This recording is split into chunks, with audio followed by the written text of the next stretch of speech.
Okay, अब हम देखेंगे स्क्विंट या फिर स्ट्रैबिस्मस।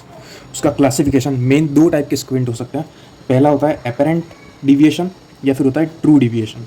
अब एपेरेंट डिविएशन उसके नाम में ही है, एपेरेंट मतलब ये होता नहीं है लेकिन ये डिविएशन जैसा लगता है, तो इसलिए हम कहते हैं एपेरेंट डिविएशन। इसका दूसरा नाम है pseudo strabismus. It looks like deviation but there is no actual deviation, तो एक एपेरेंट डिविएशन हो गया। फिर उसके बाद मेन जो है वो है ट्रू डिविएशन या फिर ट्रू स्क्विंट। उसके दो टाइप्स हो सकते हैं, हेट्रोफोरिया और दूसरा हेट्रोट्रोपिया। हेट्रोफोरिया का दूसरा नाम है लेटेंट स्क्विंट और हेट्रोट्रोपिया का नाम है मैनिफेस्ट स्क्विंट।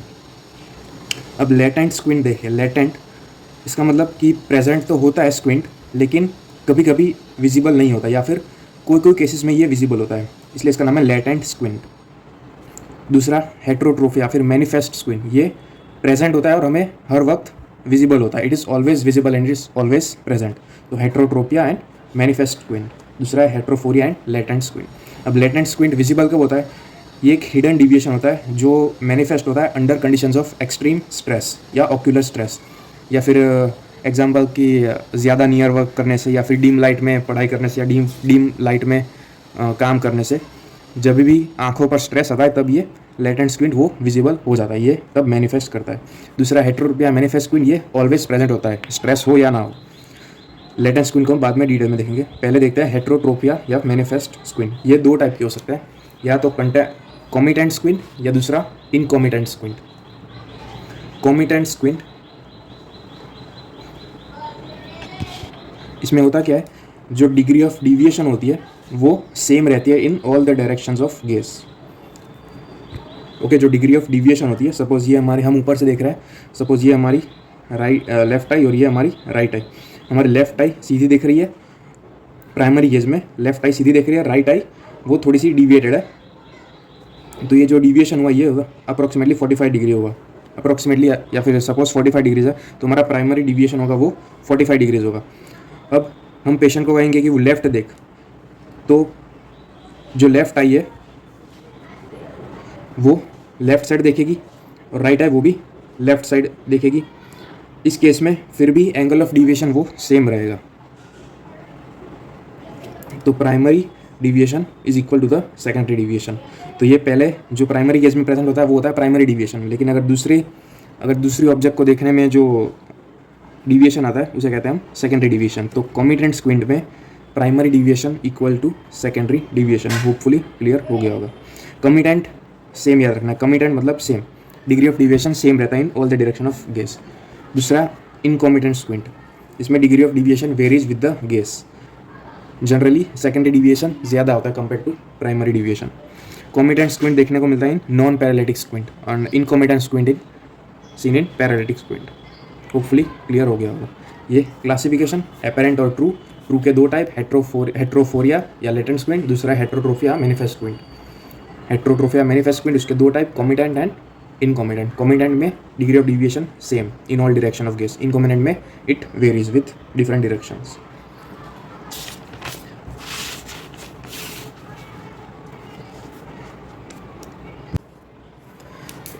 अब देखते हैं कॉमिटेंट स्क्विंट और इनकॉमिटेंट स्क्विंट, उनमें डिफरेंस क्या होता है। तो कॉमिटेंट स्क्विंट में ऑक्यूलर मूवमेंट वो नॉर्मल रहती है, इनकॉमिटेंट स्क्विंट में ऑक्यूलर मूवमेंट रिस्ट्रिक्टेड हो जाती है। कॉमिटेंट स्क्विंट में हमें डिप्लोपिया और head posture, change in head posture वो एब्सेंट होता है, इनकॉमिटेंट स्क्विंट में ये प्रेजेंट होता है। दूसरा कॉमिटेंट स्क्विंट में सेंसरी एनोमलीज प्रेजेंट होती है और इनकॉमिटेंट स्क्विंट में वो एब्सेंट होती है। तो एक जनरल ओवरव्यू है, आगे हम सब डिटेल में पढ़ेंगे। अब जो इनकॉमिटेंट स्क्विंट था वो या तो पैरालिटिक स्क्विंट हो सकता है या फिर रिस्ट्रिक्टिव स्क्विंट हो सकता है। अब पैरालिटिक स्क्विंट और रिस्ट्रिक्टिव स्क्विंट दोनों में डिफरेंस क्या होता है। पैरालिटिक स्क्विंट में कोई भी क्रेनियल लो पाल्सी होता है जिसकी वजह से मसल जो है वो ऑक्यूलर मसल है वो मूव नहीं कर पाता। रिस्ट्रिक्टिव स्क्विंट में कोई भी बाहर की चीज़ आई बॉल की मूवमेंट को रिस्ट्रिक्ट करती है, कोई बोन का फ्रेगमेंट हो गया, कोई बोन फ्रैक्चर हो गया उसकी वजह से। तो इन दोनों को डिफ्रेंशिएट कैसे करेंगे, तो उसका टेस्ट है वो है force duction test. Force duction test it is a test for restrictive squint. इसमें हम क्या करेंगे, आई बॉल को हम एक फोर्सेप्स के थ्रू मूव करने की कोशिश करेंगे। तो उससे क्या होगा, सपोज अगर मूवमेंट हुई तो इसका मतलब क्या होगा कि बाहर की कोई भी रिस्ट्रिक्शन प्रेजेंट नहीं है, बाहर का कोई भी रिस्ट्रिक्शन प्रेजेंट नहीं है, वो सिर्फ मसल में या फिर क्रेनियल नर्व में प्रॉब्लम है, उसकी वजह से मूव नहीं हो पा रहा।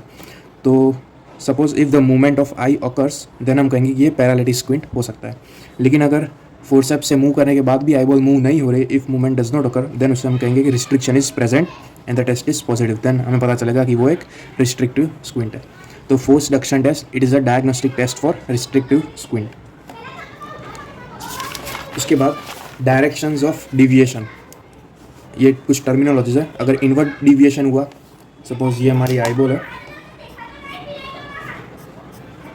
अगर इनवर्ट डिविएशन हुआ देन हम उसे कहेंगे ईसो डिविएशन। अगर आउटवर्ड डिविएशन हुआ, ये आउटवर्ड डिविएशन है, तो उसे हम कहेंगे एक्सो डिविएशन। अगर अपवर्ड डिविएशन हुआ देन हाइपर डिविएशन। इसी तरह डाउनवर्ड में हाइपो डिविएशन। अगर इंटॉर्शन हुआ, इनवर्ड या नेजल रोटेशन, देन उसे कहेंगे हम इनसाइक्लो डिविएशन। अगर आउटवर्ड या टेम्पोरल डिविएशन हुआ देन उसे कहेंगे हम एक्साइक्लो डिविएशन। तो ये कुछ टर्मिनोलॉजीज है for direction of deviation, eso, exo, hyper, hypo and incyclo and excyclo deviation. अब कॉन्सिक्वेंसेज ऑफ स्क्विंट क्या क्या हो सकते हैं?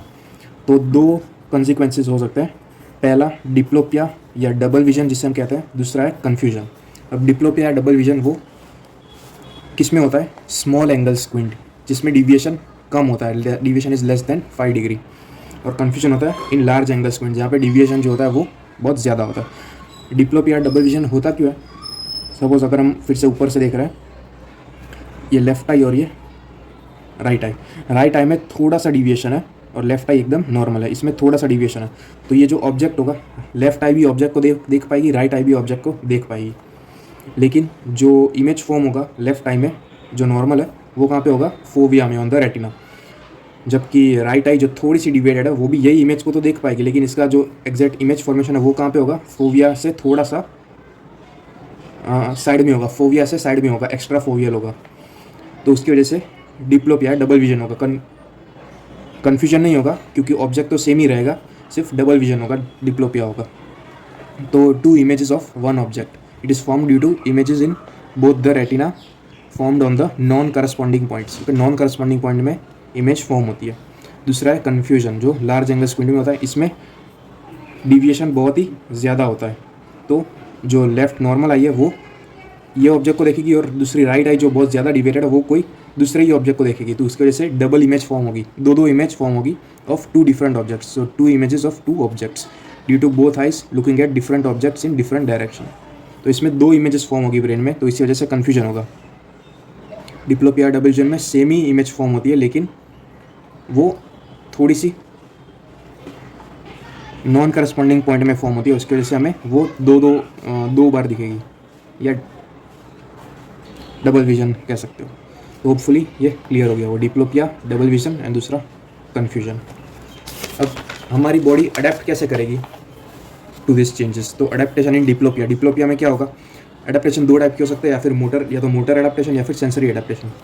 मोटर अडेप्टेशन में क्या होगा? जो डिविएटेड आई थी तो उसमें क्या होगा कि जो एक्स्ट्राओकुलर मसल होगा उसकी स्ट्रेंथ बढ़ जाएगी। तो सपोज ये इतनी सी डिविएटेड है, तो क्या होगा? ये साइड वाला जो मसल होगा उसकी स्ट्रेंथ ज़्यादा हो जाएगी ताकि जो डिविएशन है वो कम हो जाए। तो एक तो ये मोटर एडेप्टेशन हो गया। दूसरा सेंसरी एडेप्टेशन, इसमें क्या होगा? जो एक्स्ट्रा फोवियल पॉइंट था जहाँ पे इमेज फॉर्म हो रही थी रेटिना में, वही एक परमानेंट प्लेस हो जाएगी फॉर इमेज फॉर्मेशन। कि जो फोविया है वहाँ पे इमेज नहीं होगी फॉर्म, एक्स्ट्रा फोवियल पॉइंट था वहीं पे इमेज फॉर्म होगी। तो उसे कहते हैं एनोमलस रेटिनल करस्पॉन्डेंस। एनोमलस मतलब एबनॉर्मल साइट, रेटिनल करस्पॉन्डेंस कि एक्स्ट्रा फोवियल साइट पे ही इमेज फॉर्म होने लगेगी। तो ये था डिप्लोपिया का एडेप्टेशन। दूसरा एडेप्टेशन टू कन्फ्यूजन। पहली मोटर एडेप्टेशन वो है change in the head posture.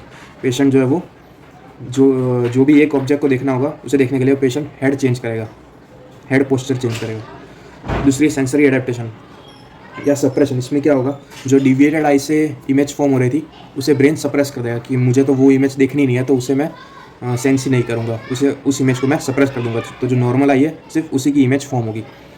तो धीरे धीरे आगे जाके क्या होगा कि जो डिविएटेड आई है उसमें इमेज फॉर्मेशन ही नहीं होगा, तो उसकी वजह से जो विजन है वो डिविएटेड आई का वो लॉस हो जाएगा।